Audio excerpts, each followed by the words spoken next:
now we start to fill in both sides, both arms of the V. So the next person, which is you, you're standing over here. And all the other ones are now 2 shovel lengths away from each other. 2 shovel lengths.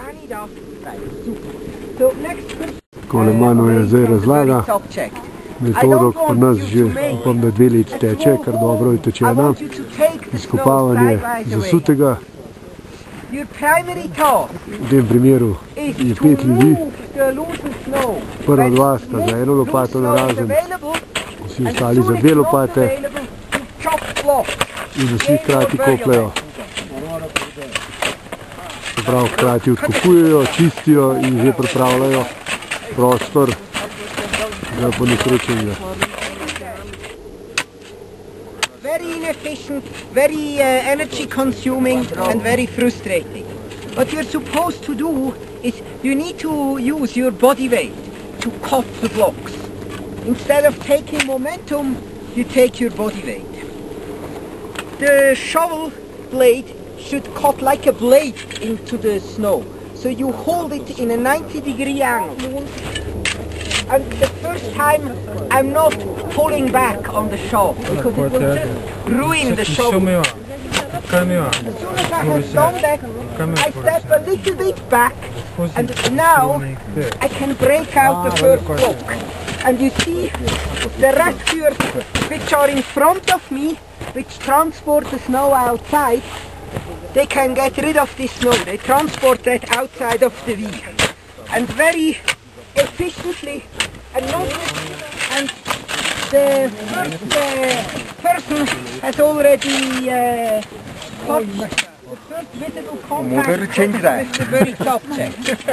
Very narrow, which is here very inconvenient in the tip of the V to start the medical treatment because there is no space.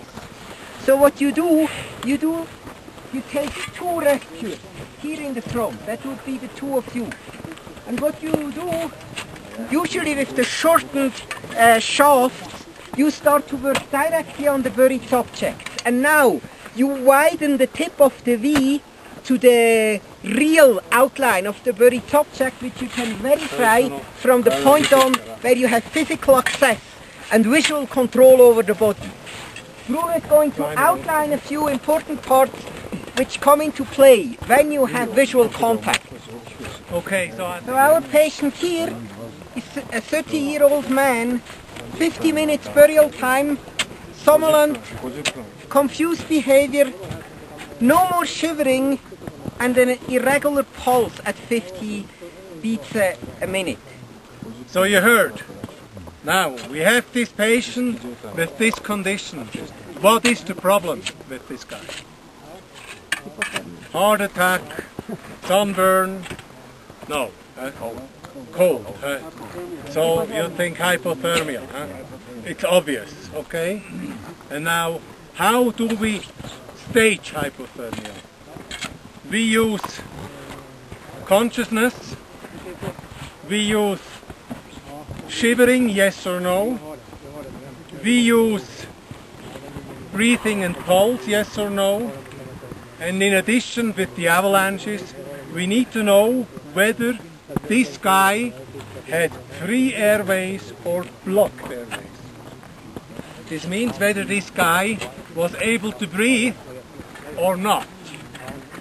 So this is the information you can have. We have another information, which is the time of burial. We doctors, we have thermometers, we can take the temperature. You, as rescuers, you can somehow estimate, according to the time of burial, the temperature he has. What's the cooling rate in snow? Inside, a completely buried person in the snow, average dressed up. What do you think? Well, it's between 2 and 6 is water, 5 degrees usually. There is always exception. Medium range, 3 degrees Celsius per hour. In order that this guy can be lifeless due to hypothermia, he must at least be below 32 degrees. Now, calculate. It takes definitely more than 30-35 minutes to reach hypothermia. Okay? So you have a little instrument in estimating the core temperature with the time period. Okay, now we made the assessment. We said hypothermia 1 is shivering. Yeah, this guy has energy. It's shaking. You know, it's good. Do we have to be afraid of a post-rescue collapse as long as somebody's shivering? No, usually not. This guy down here, he has an impaired consciousness, not shivering anymore, has an irregular pulse, so we have hypothermia stage 2. If he would be completely unconscious, it'd be hypothermia 3. And without pulse, it could be hypothermia 4 or asphyxia or anything. Okay, now, what is the practical problem with this guy down here? What are the dangers? We still have him down here. You know, he's breathing. He's breathing, yeah? Tommy? He's getting more cold. He's getting more cold. So one of the big dangers is further cooling down. So we have to prevent him from cooling out. Is one danger. Which is the second danger? Post-rescue collapse or death at rescue. Means if you're uncarefully handling a hypotherm patient which has no shivering or is unconscious, he can make life-threatening arrhythmias. Okay, now what do? We have to prevent him from further cooling. How do we do this? Alright, yeah, wind protection. Don't laughing. Second thing, Get him out. thermo blankets, isolating him, yeah, especially isolating him towards the ground, towards the snow. It's very important. What else? But what do you have in your rucksacks? Huh? Huh? A bottle, a thermos bottle of hot tea. He is still conscious. He's still able to swallow. Oh, yeah. So, don't forget the essential easy things, you know. It's warm, sugared tea. Adds energy and adds heat to the center. As long as he can swallow. With an unconscious it's dangerous because then you block the airways. Okay, don't forget the easy things. Then, of course, if we can fly like this, you know, I wouldn't take his wet clothes off. But if we're terrestrially out if we have to spend the night in a snow cave or something with the patient, then of course we would change the wet clothes and do further insulations. Heat packs every night.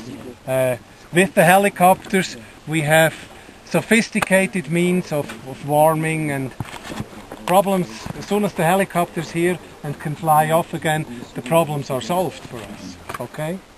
Alright, any questions to this guy down here?